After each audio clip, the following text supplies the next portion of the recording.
Assalamualaikum warahmatullahi wabarakatuh. Salam sejahtera untuk kita semuanya. Ini saya akan menyampaikan materi kuliah saya yang pertemuan yang terakhir terkait dengan mata kuliah manajemen rekayasa.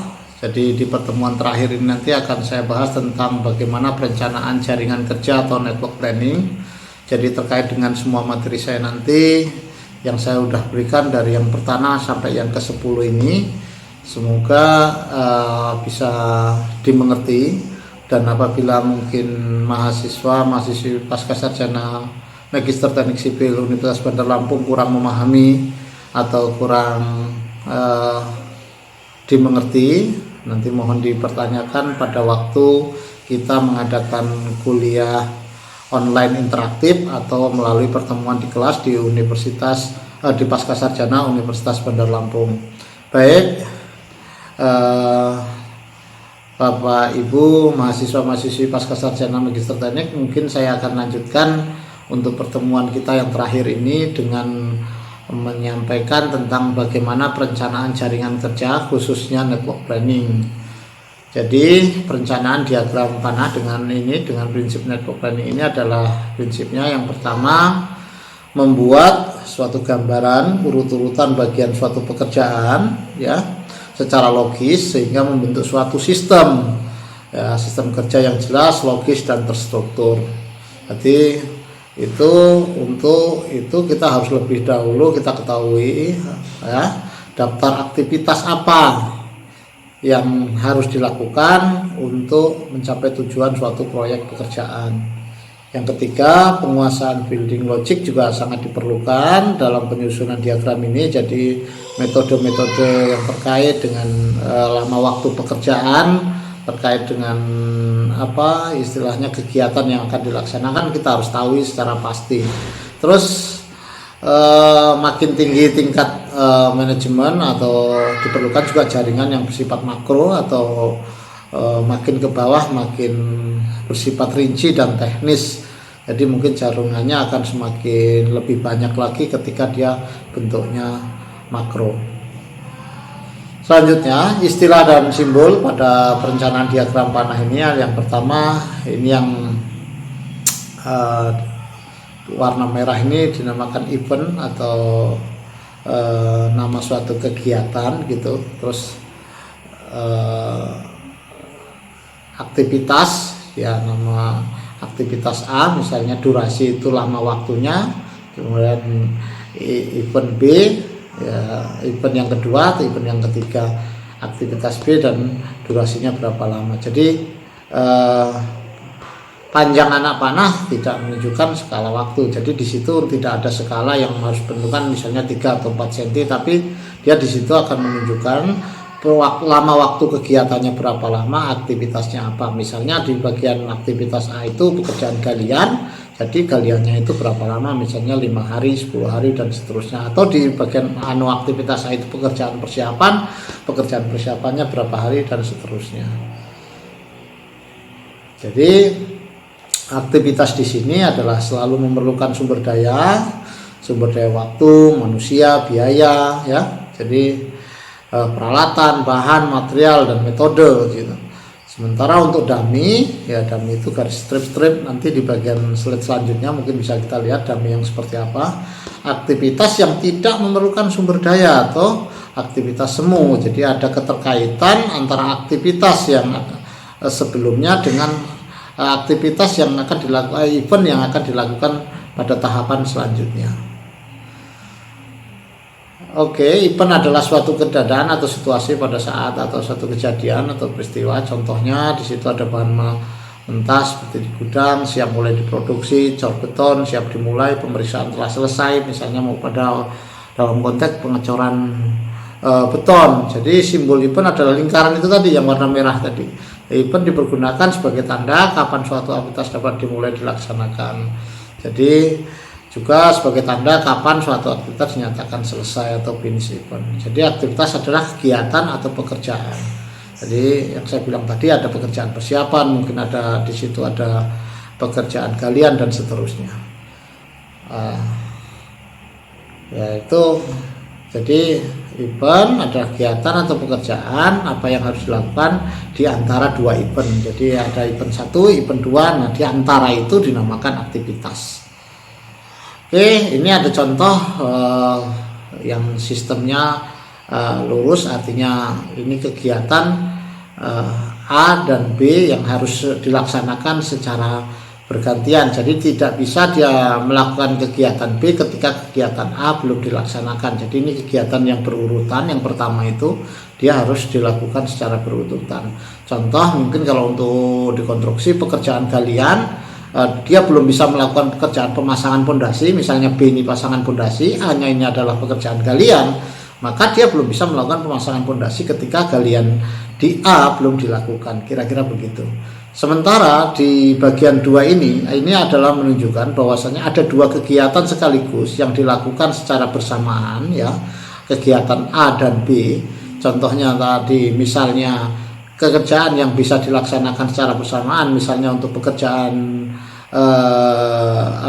pembesian, misalnya di bagian A itu adalah pembuatan begisting misalnya, di bagian B-nya adalah perakitan besi. Artinya dua pekerjaan yang bisa dilakukan secara bersamaan. Sementara di lingkaran berikutnya sebelum C ini adalah kegiatan di mana event, misalnya dalam bentuk event, yaitu pengecoran istilahnya perakitan besi kolom. Jadi di situ persiapan begisting, ada pembesian, kemudian di event selanjutnya adalah pengecoran beton. Setelah pengecoran beton, ya, ini di pekerjaan pembesiannya berapa lama, di pekerjaan begistingnya berapa lama. Nah, itu A itu nama kegiatannya. Kemudian si C juga nama kegiatan. Jadi kalau yang pertama dua kegiatan yang bersamaan yang bisa dilakukan untuk mencari pekerjaan satu titik pekerjaan yang akan digabungkan gitu. Jadi ada pekerjaan misalnya tadi begisting, A-nya, B-nya pekerjaan pembesian, kemudian orientasinya untuk pekerjaan pengecoran misalnya begitu. Kemudian dari pengecoran kita lakukan lagi selanjutnya misalnya untuk penyetelan misalnya kusen atau pemasangan dinding batu bata misalnya di kegiatan C misalnya. Jadi inilah kegiatan yang harus dilewati gitu. Kemudian ini ada model lagi tipe ini. Ketika ini yang pertama tadi ada kegiatan A, misalnya ada pembesian, ya, di situ. A-nya adalah pembuatan begisting, B-nya adalah misalnya di situ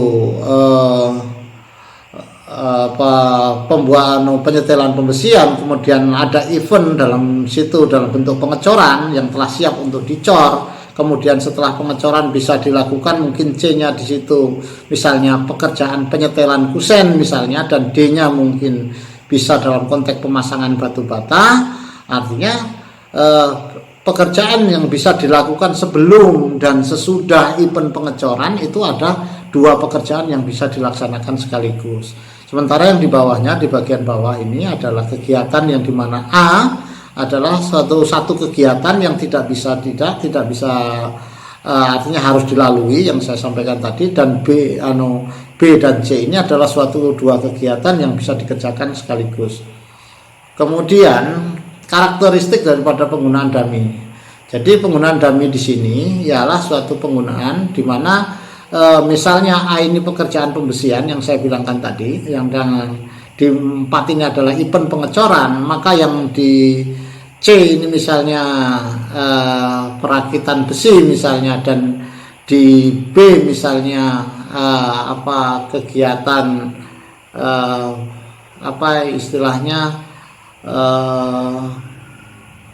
pekerjaan misalnya beton misalnya, persiapan pemasangan beton misalnya, pembetonan misalnya, dan 4 ini pengecorannya. Ini adalah kegiatan yang sekaligus. Jadi antara 2 dan 4 merupakan dummy, 3 dan 4 merupakan dummy. Dia bukan merupakan suatu kegiatan, tapi merupakan satu garis komando. Ketika 3 selesai, 2 selesai, maka di 4 bisa dilakukan eksekusi untuk event setelah A, B, dan C selesai dilaksanakan.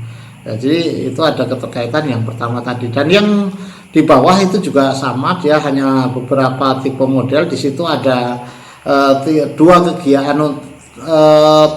tiga model, di mana A1 dan 2, kegiatan event 1 dan 2, terus event 2 dan 3 melalui kegiatan A dan D, itu bisa ada dummy antara 2. Setelah pekerjaan 1, 2 dan 3 selesai, baru dieksekusi di event 5. Jadi sekali lagi 1, 2 dan 3, event 2, 1 dan 3 selesai dilaksanakan, baru ada garis dummy ke event 5 untuk melaksanakan menunggu pekerjaan lain. Jadi ada keterkaitan di sini antara event 1, 4 dan 7 untuk dapat menyelesaikan yang pada intinya nanti adalah jalur kritisnya adalah jalur 4, 5 dan 6, di mana jalur ini jalur yang tidak harus dilalui dalam proses suatu pekerjaan. Ya, jadi mungkin ini sudah cukup bisa dipahami. Terus penyusunan diagram tanah pekerjaan cor beton plat lantai, ya, ini suatu contoh gitu, dimana A nya adalah pekerjaan persiapan, ya, pekerjaan persiapan. Terus B nya pembuatan begisting plat dan balok gitu, ya. Jadi aktivitasnya itu B buatan begisting dan balok, terus C nya potongan dan bentuk besi, setel besi, terus sudah itu setel listrik, instalasi listrik, pemeriksaan pekerjaan bersih, misal pembersihan, sudah itu periksa pekerjaan listrik, pengecoran beton, G-nya dan H-nya ini adalah pengecoran beton. Ini aktivitas sebelumnya. Jadi kalau sebelum pekerjaan B itu dilakukan sebelum kerjaan A, dan kerjaan sebelum sesudah, artinya aktivitas sesudah D dan seterusnya. Ini nanti bisa diamati, bisa dipelajari. Mungkin akan lebih mudah kalau kita melihat diagram networknya sendiri. Oke, ini kita lihat di sini ada namanya untuk pekerjaan, untuk program jangka panjang untuk suatu pekerjaan. Ini dimulai dari kegiatan nama eventnya itu 10, 20, 30. Nah, yang garis warna kuning ini adalah garis di mana kegiatan itu tidak harus dilalui, atau dia garis kritis suatu pekerjaan, di mana garis event 10 ke 20 melalui event kegiatan A, 20 ke 30 melalui event B, kegiatan B, 30 ke event 60 melalui kegiatan F, dan seterusnya. Nah, sementara itu ada nilai 60 yang di bagian bawah ini. Yang di A itu adalah 60, itu adalah lama kegiatannya, ya. Kemudian yang bagian bawah adalah lama kegiatan yang dibutuhkan pada masing-masing kegiatan tersebut. Nah, itu ada dummy, ada 40 ke 50, 40 ke 60 dan seterusnya. Nah, ini mungkin jaringan ini nanti bisa kita diskusikan pada waktu pertemuan, mungkin agak sulit untuk dipahami ketika kita menggunakan dengan media online ini. Tapi mungkin dengan media video seperti ini mungkin agak sulit untuk dipahami, tapi nanti pada waktu pertemuan di kelas atau mungkin dengan media Zoom akan saya paparkan bagaimana urutan daripada masing-masing kegiatan, atau memberikan contoh yang lebih jelas lagi untuk bisa dipahami daripada Bapak Ibu mahasiswa sekalian.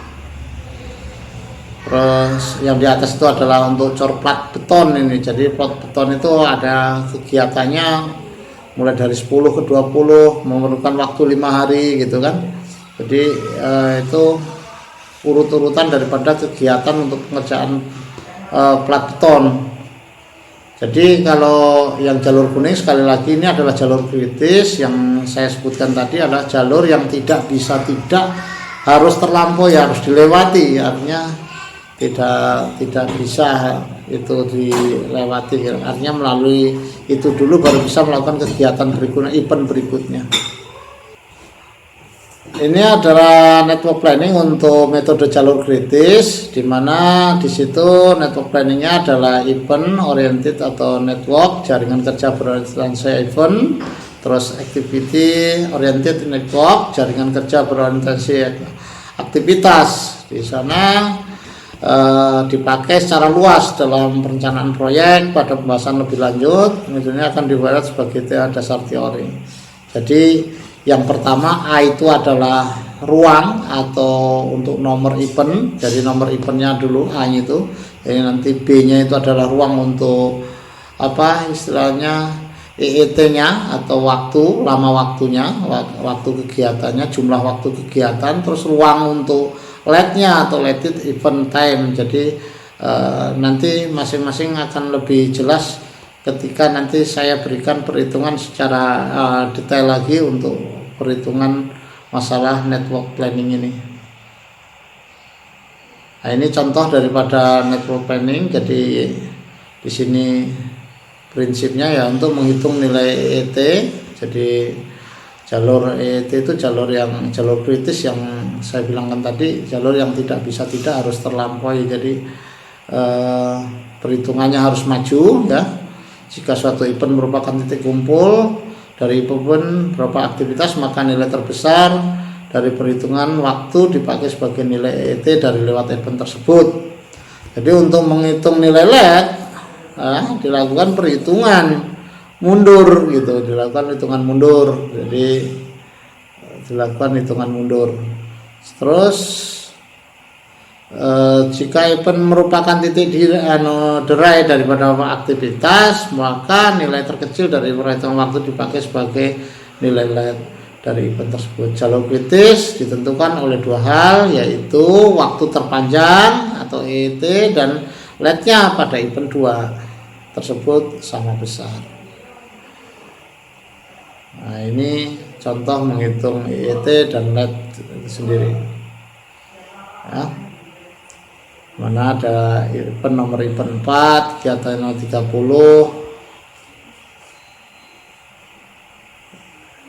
Jadi dari itu jumlah waktu pelaksanaan itu 60 hari gitu. 60 hari total.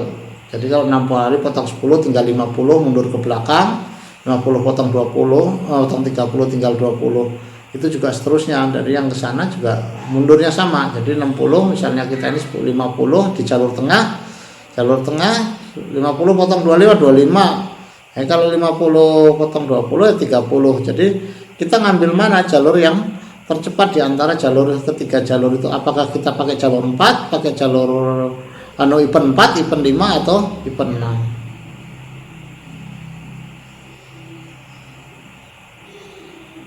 Nah, ini untuk menghitung LED pada titik derai ya, ini misalnya ini kegiatan sekaligus 3 kegiatan dari C, B, dan A, di mana kegiatan di titik C adalah 16 hari, titik B 10 hari, dan titik A 4 hari. Nah, ini totalnya kalau di nama kegiatannya itu ada 40, 50, dan 60. Nah, nanti ini untuk lebih detailnya nanti akan saya susulkan untuk pertemuan selanjutnya mungkin di kelas agar lebih detail saya untuk menyampaikannya, karena di media ini mungkin agak sulit untuk dipahami. Nah, ini contoh selanjutnya, nanti mungkin ini juga bisa dilihat dari perhitungan-perhitungan ini. Oke, terima kasih. Mungkin itu bahasan kita tentang network planning pada kesempatan hari ini. Itulah semua materi yang telah saya berikan untuk mata kuliah manajemen rekayasa ini. Mohon untuk dipelajari, kemudian nanti kita bisa diskusikan di kelas atau kita diskusikan lewat media Zoom. Tapi mungkin lebih enaknya untuk bahas khususnya network planning kita harus ketemu di kelas agar biar kami bisa menguraikan lebih jelas lagi, lebih detail lagi di kelas dengan cara interaksi langsung dengan Bapak Ibu mahasiswa sekalian. Sekian, terima kasih atas perhatiannya kami ucapkan. Saya akhiri, wabillahi taufiq wal hidayah. Wassalamualaikum warahmatullahi wabarakatuh.